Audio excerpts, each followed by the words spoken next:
Avec sa cathédrale, ses jolies maisons à colombages, ses ponts poétiques et ses ruelles cachées, Strasbourg invite au romantisme.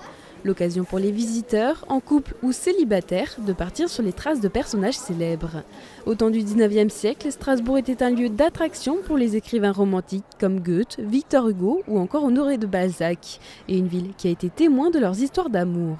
Strasbourg était marqué par ces histoires d'amour. Partout, il y a des histoires d'amour, bien évidemment. Mais disons que les écrivains romantiques sont venus à Strasbourg dans le sens où c'était un lieu de passage important. Un lieu de passage important, c'était vraiment la ville obligatoire quand on allait vers l'Est. Elle avait encore son aspect médiéval. Elle était engoncée dans ses murailles et ses fortifications. La cathédrale qui est juste derrière moi était vraiment le lieu symptomatique. C'était une ville romantique et c'est vraiment ce qui a marqué les esprits ici. C'est pour ça que tous les écrivains viennent ici en voyage chercher des sources d'inspiration. En se baladant dans la rue du Vieux Marché aux Poissons, une plaque représentant Goethe témoigne de son passage dans cette ville lorsqu'il était étudiant et de son idylle avec Frédéric Brion. Je parvins à devenir insensible aux impressions sinistres que produisent les cimetières, les lieux écartés et les églises pendant la nuit. Ça, il l'a écrit dans Poésie et vérité 1833. Et en fait, c'est ça, le vrai romantisme, c'est ça. Si les cimetières et les ruelles ont inspiré beaucoup d'écrivains, la cathédrale de Strasbourg est aussi un emblème du romantisme. Goethe, justement, est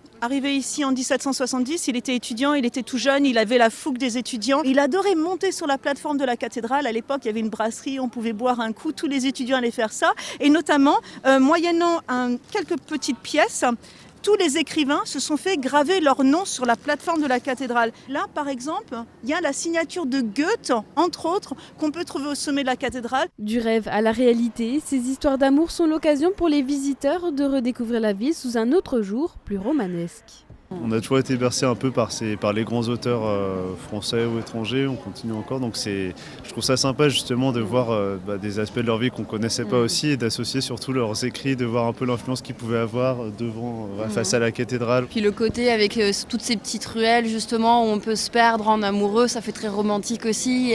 Le soir il y a plein de lumière, enfin, c'est très joli, ça donne envie de s'y perdre en amoureux. Voir une ville sous des angles différents, donc c'est ça qui est sympa. Après, déjà, rien que savoir un peu comment c'était fait avant, ce que d'autres gens à d'autres époques pensaient de la ville et de leur ressenti, donc c'est ça qui est intéressant aussi. C'est la ville de mon premier baiser sur un banc au bord de l'île, donc voilà, effectivement, donc, quand j'étais toute jeune. Hein.